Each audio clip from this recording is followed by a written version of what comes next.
Karma is a term that simply refers to the principles of cause and effect. And so far, while we've been spending time with the awareness of the karmic chakra and your own karma, I've been talking to you specifically about your past lives or your early childhood experiences, or maybe some of the actions and deeds that you've carried in that relate to consequences in this life. But today I want to talk to you about ancestral inheritance and perhaps generational baggage that might be affecting you as well. I hope you enjoy our time together.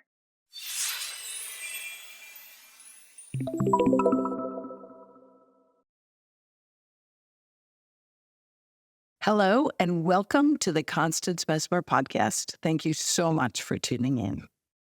Because I am encouraging you to recognize the energy of your psychology as it relates to your ancestral influences, I invite you to create a family tree.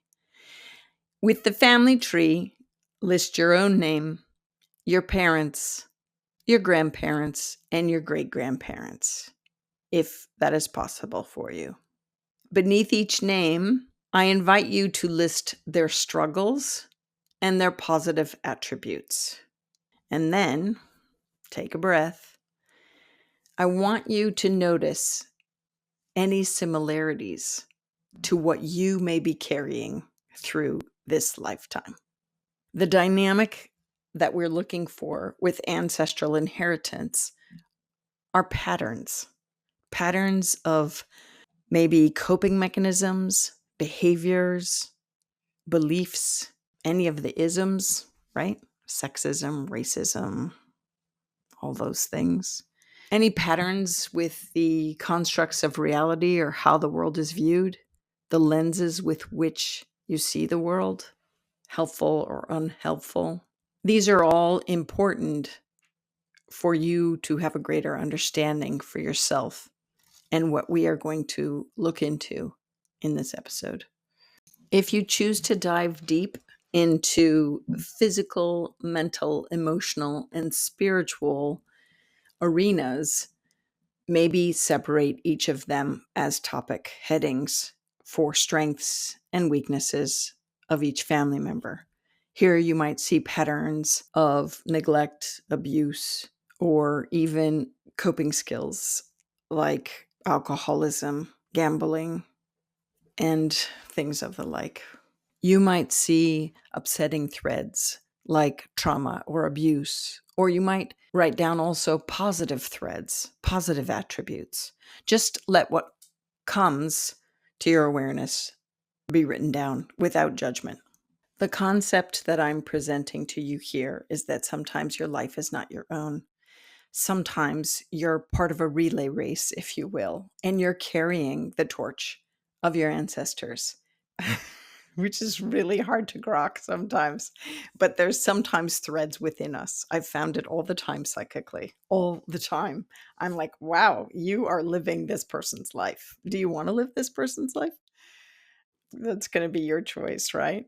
And so one of the ways to find out kind of what you might be carrying other than this family tree is to start listening to the secrets that bubble up in your head that might not be coming from you. They could be coming from your ancestors. These could be repetitive thoughts, things that you don't want to admit, or things that you don't care to admit. Maybe uncomfortable thoughts. You know me, I'm always, the healing work needs to be done with the discomfort, not the powerful. The powerful, if you want more of that, grab more of that and go, wait a minute. I have to remind myself I come from a long line of prayerful women and a long line of powerful kings and queens in my blood. There's royalty in my blood. That's easy to deal with. Like, just remind yourself to step up, Constance. But it's the ugly stuff, the stuff that we don't care to admit, that I notice and I recognize when it bubbles up as subconscious material, when it bubbles up in the energy of my psychology.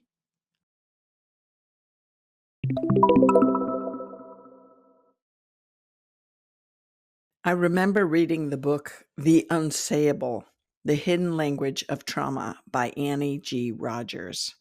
It was pretty fascinating because these repeated words that we might use or others might use helps lead us to the secrets that we carry inside of us. The unsayable, the hidden language of trauma, was a really troubling read for me to consume. And did you hear me say that word, consume? Isn't that interesting? The eating, how my trauma plays out. It was difficult for me to consume because of the content, but also it was expansive because it helped me to face some of my own unsayable experiences.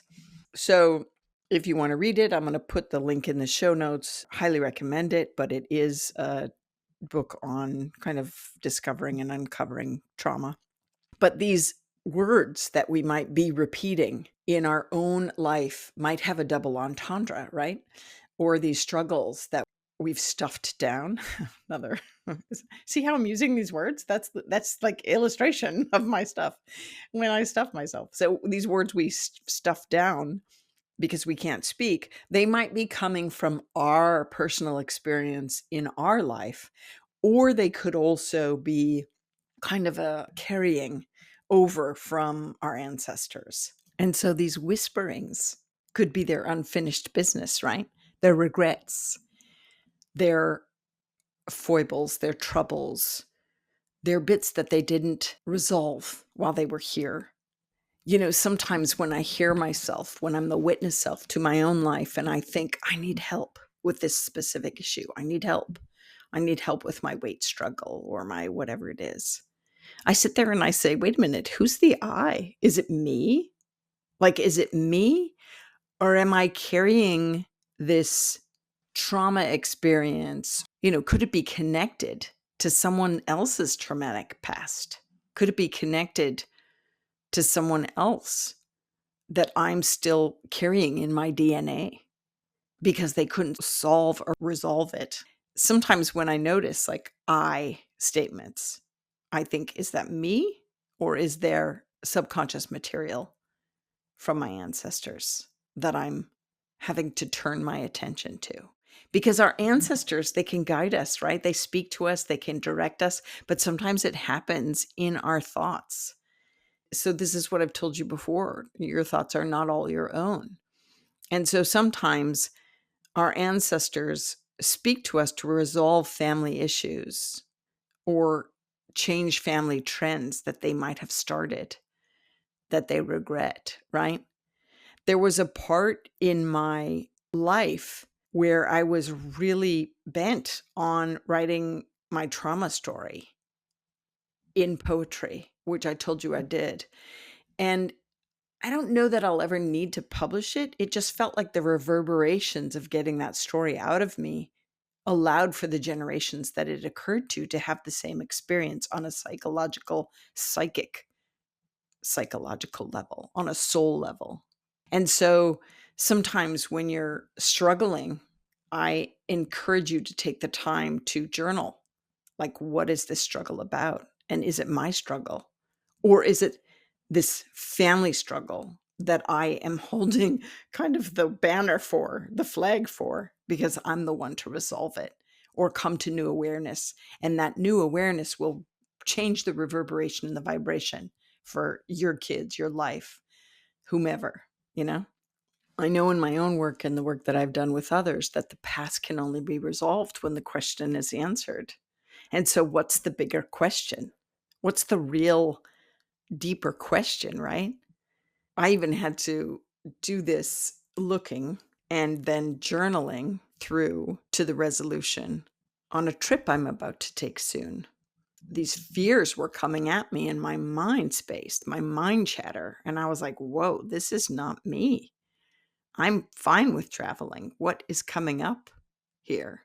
And so I had to sit and I had to resolve it by looking at the deeper question. And so the same is true with this collection of habits or behavior or a life where you're stuck in a pathway that seems very similar to the ancestors behind you that you want to break out of, break free from. Sometimes that past can only be resolved when the question is answered. Like, why am I staying stuck here? What's going on? And so I always invite you to journal, don't I? I always invite you to journal.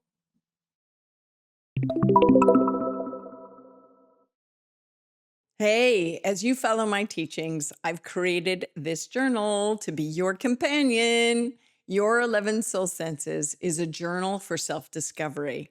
It's an invitation to deepen your connection to yourself and the world around you and others. This is a good thing. Your soul senses are experienced through your higher conscious awareness. Through them, you perceive the spiritual aspects of your environment, the energy patterns, vibrations, soul level experiences, and underlying feelings. I'm laughing because I'm reading a script and it's going a little slow for me. Fully tuning into your world in this way, you increase your awareness and you begin to live your unlimited potential. These are my words, but I had to write them down to remember them. This journal is for you to document your quest for self-discovery. This is a good idea. Definitions are in there to help you understand how you are perceiving through your soul senses. Don't forget, I'm all about contemporary language. Prompts and quotes that we've added guide and encourage you. The empty pages are there for extraordinary exploration as you connect with your own higher states of awareness. I think I moved my eyeballs away from looking at the camera. But listen, to get yours, I want you, I invite you, I'm encouraging you to head to constancemessmer.com and check out my shop. Listen, I did it for you. All this I do for you. You know that. I believe in you. You got this. Thanks for tuning in.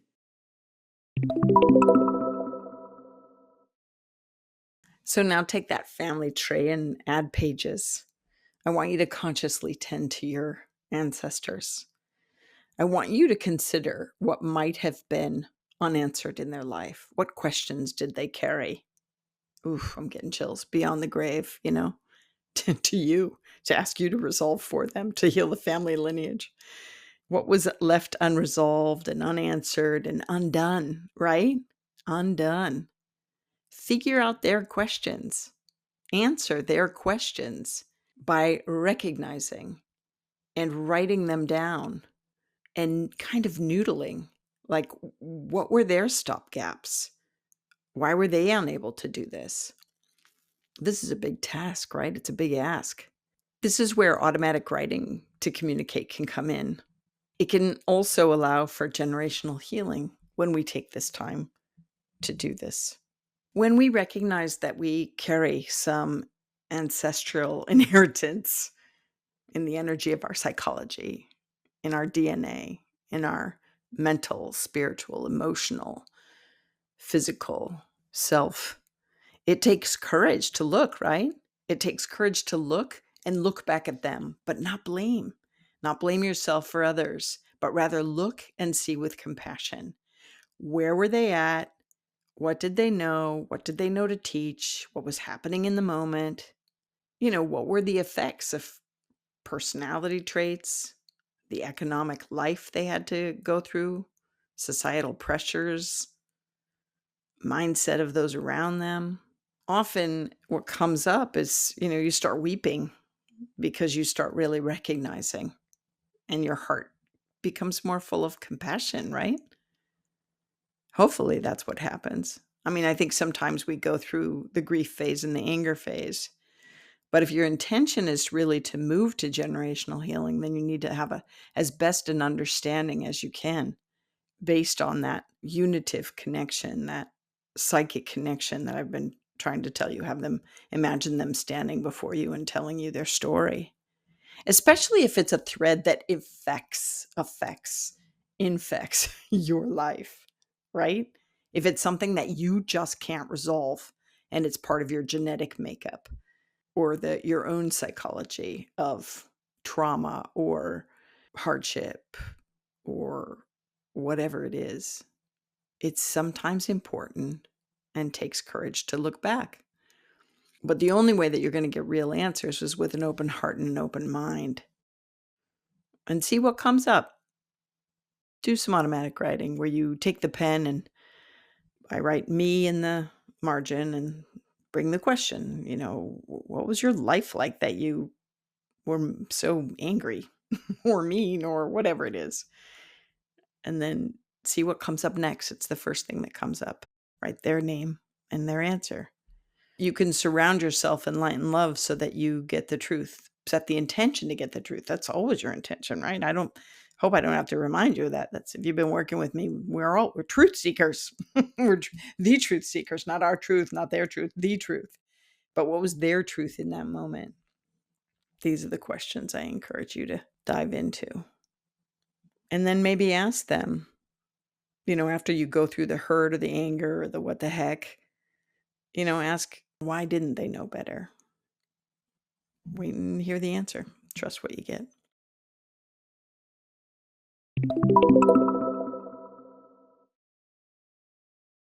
This may be a bit of connecting with your loved ones on the other side when you do this. You do realize that, right? There's many ways I can get you into spirit connection. And so maybe you ask them, what do you wish you would have known? Or what do you wish you could have finished before you passed?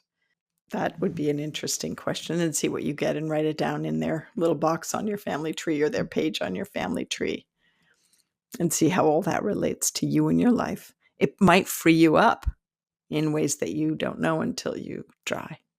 Remember when you're doing these exercises of tuning in to your ancestors that you might have a bit of sensory overlay. You might have a shared sensory experience, or you might start to begin to feel empathically how they felt through those experiences.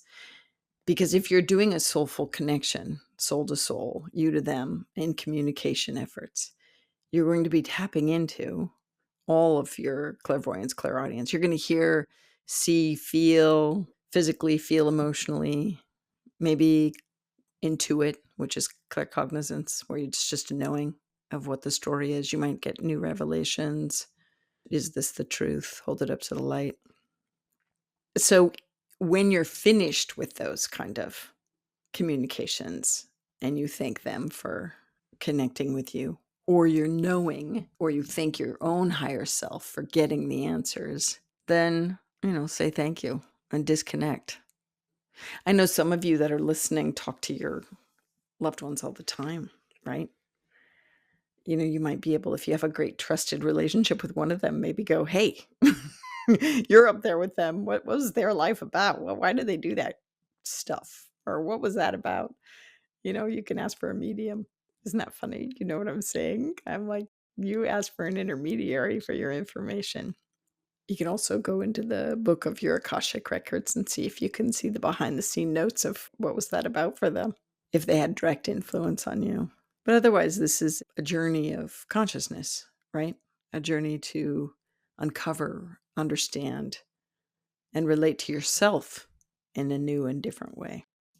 So is there anything else? Yes, there is something else. There's this concept called cutting cords. Have you heard of this one? This is when we have these energetic threads going out to people in our past. And maybe if you were to close your eyes and kind of tune in, do I have any threads? I gave it away. Any threads going out energetically to other generations of people? And where do those energetic threads connect on my being? I'm like, when I said that, I was already getting one off my head. I'm like, what the heck is this? I didn't even know that was there.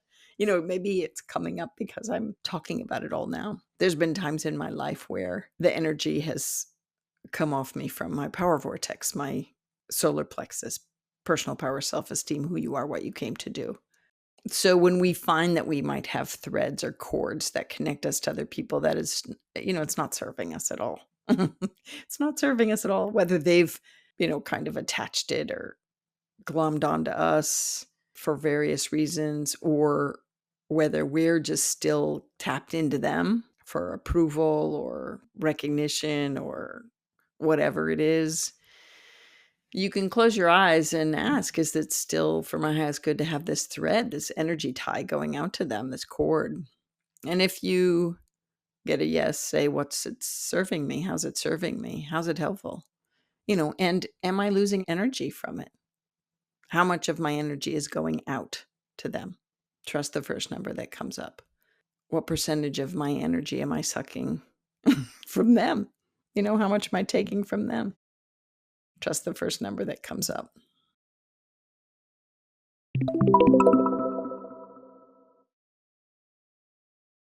And then there's these great methods to get rid of the cords.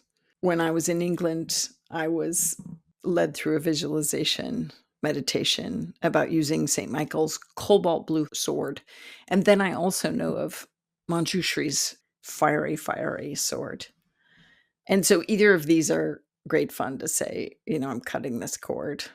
It's just symbolic imagery that works well. I release and detach all energy that is in truth not mine, and I claim back to me all energy that is mine. Let it be cleansed or dissolved by the light upon its return to me.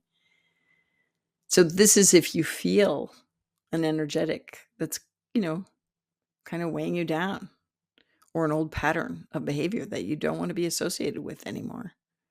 And you ask to have it come to your awareness. What kind of changes can you make in your life? What can you do differently?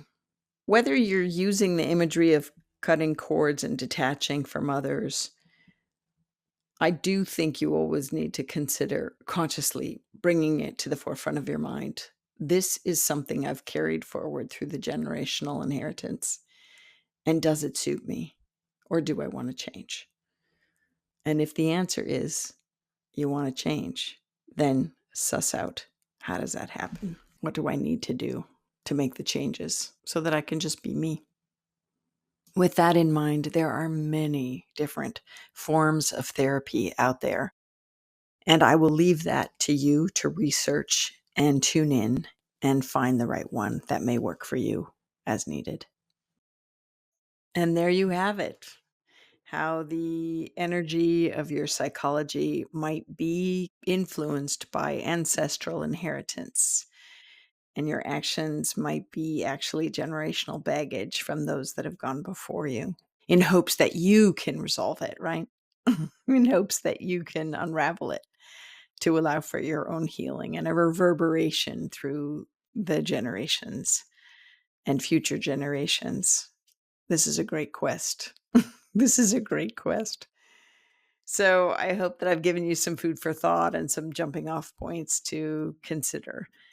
I know that your life is meant to be all you, and you are unique, and you are powerful, and you are capable. I do know this. I know this. You've got everything you need inside of you. Just tune in. Hey, Constance Messmer here. I just want to do a shout out of big thanks to all the members. I am so grateful. And all the people dropping in and giving little donations here and there and super thanks and all that stuff. I really appreciate you. You members and you people contributing and subscribers are what helped me bring this content to everyone, really. They both contribute to the cost of production, and I am definitely grateful for that. This stuff is not cheap to put out. Oh my God. Oh my God. So every little bit helps.